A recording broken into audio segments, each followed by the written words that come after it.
So এখানে 4.3 example দেওয়া আছে, ওটা দেওয়া আছে যেটার মধ্যে দুটা সোর্স আছে, একটা কারেন্ট সোর্স, একটা ভোল্টেজ সোর্স। আমাকে এখানে V0 মান বাইর করতে হবে সুপারপজিশন ইউজ করে। তো তার জন্য আমরা কী করতেছি, ফার্স্টে আমরা এই কারেন্টটাকে অফ করে দিই, ভোল্টেজ সোর্স ওটা অফ করে দিচ্ছি, turning of the voltage source, তাহলে এই সার্কিটটা এরকম হবে। এখন আমি এখানে কী করতে পারি, এখানে এই যে জায়গাটা নোট যেখানে আমি VA ধোয়া এখানে ডিরেকশন করতে, কারণ কি একটা ডিরেকশন তো দেওয়া আছে, এইদিকে ঢুকতেছে মানে এইদিকে ঢুকতেছে আর এই দিক দিয়ে বাইরে দিতেছে। এই নোটে একটা ডিরেকশন দেওয়া থাকলে, যে ডিরেকশন দেওয়া থাকবে একটা ডিরেকশন দেওয়া থাকলে তো মানে এইদিকে ঢুকতেছে, বাকি দিক থেকে কী হতেছে বাইরে দিতেছে, সুন্দর। সো আমি লিখে দিই কী ঢুকতেছে মিনস এখানে আমি কী করবো, KCL করবো, KCL অ্যাট VA।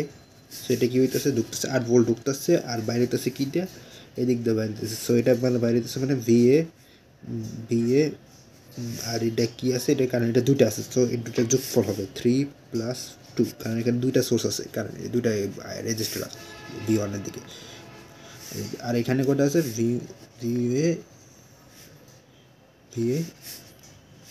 এটা 0 এখানে লিখতে পারি, আর এখানেও 0 লিখতে পারি, 0 লিখে দিই সমান এখানে কত 5। আর এখন আমরা লিখতে পারি এটাকে 8 সমান VA + 5 + VA + 5, কারেন্টে 5 লিখছি অন্য এই দিকটাতে বাইরে 0, সো 5। ওকে, দেন এখন আমি যদি করি 8 সমান এটা করলে 5 থাকে, VA + VA হয়ে যায়, সো এটা করলে হয়, এটা গুণ দিলে 40 হয়ে যায়, আর এটা 2 VA থাকে 40। এখন যদি আমি করি VA এর মানটা বাইর করি 45 2 সমান আসে কত 20। এখন আমরা VA পাইছি, VA এর মান তো এখানে চাই না, এখানে আমরা বাইর করতে বলছিল। তো এখানে আমি ভির এত মান পাইছি, সো এত, কিন্তু আমার মেনলি তো এখানে V0 মান বাইর করতে পারি এই সোর্স থেকে। সো V0 সমান আমরা লিখতে পারি V0 মানে V1 লিটারালি V0, তো V0 প্রাইম দেখি, V0 প্রাইম দেখে আমি লিখতে পারি এখানে V0 কী লিখবো, এখানে আমি ডিভাইডারের সূত্র ইউজ করবো। ডিভাইডার সূত্র হিসাবে দুটা রেজিস্টার যেটা থাকে 3 + 5 হবে 2 + 3, আর যেটা দেখ করতেছি বির সাথে যেটা আছে 2, আর গুণ হবে এই যেটা পাইছি B, এটা করলে আমার অ্যান্সার হবে 8। একটা পাইলাম যেটা পেলাম বি প্রাইমের একটা নাম পাইলাম 8। সো এখন আরেকটা বাই করতে হবে। এখন আমি করি কি, এটাকে টার্ন অফ করে দিই, কারেন্ট সোর্সকে টার্ন অফ করে দিছি, যেটার কারণে আমার এখন এখানে একটা সোর্স হয়েছে। সো এখানেও আমি এখন KVL টেবিল ফেলাইতে পারি, তার চেয়ে ভালো আমি এখানে কারেন্ট ডিভাইডার ইউজ করি, ভোল্টেজ ডিভাইডার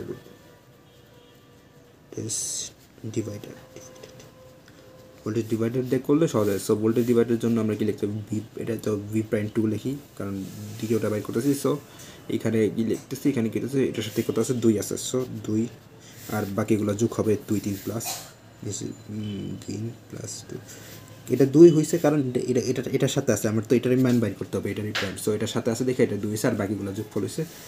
এখানে গুণ হবে 40, কারণ ভোল্টেজ 40 আছে ভোল্টেজ সোর্স। সো এটা করলে আমার অ্যান্সার হবে 8। সো এখন আমি এটাও পাইছি, এখন মেন V0 লিখি, মেন V0 সমান এই দুটা যোগফল হবে, এটা যোগ এটা যোগ করলে কত হয় 8 + 8 সমান 16 আসে, 16 ভোল্টেজ। এটাই অ্যান্সার। জাস্ট আমরা করলাম কি, এটা এই ভোল্টেজ সোর্সটা টার্ন অফ করে দিলাম, যেটার মধ্যে আমি একটা নোট ধরলাম VA নামে, যেটার মধ্যে KCL ফেললাম, যেটার মধ্যে দেখছি এটা ঢুকতেছে মানে দুই দিক দিয়ে বাইরে হইতেছে। সো ওইভাবে করলাম, ওইভাবে করার পর VA সমান 0 দেখলাম, আর এই জায়গায় তো দুইটা আছে, এই দিক দিয়ে তো দুইটা পাওয়ার আছে, সো এই দুইটা যোগফল হবে 2 + 3, আর এটা তো শুধু 5 আছে, সো এটা 5 লিখলাম, লেখা যোগফল করে এটা করলাম, যার করতে আমি পাইলাম 20 পাইলাম।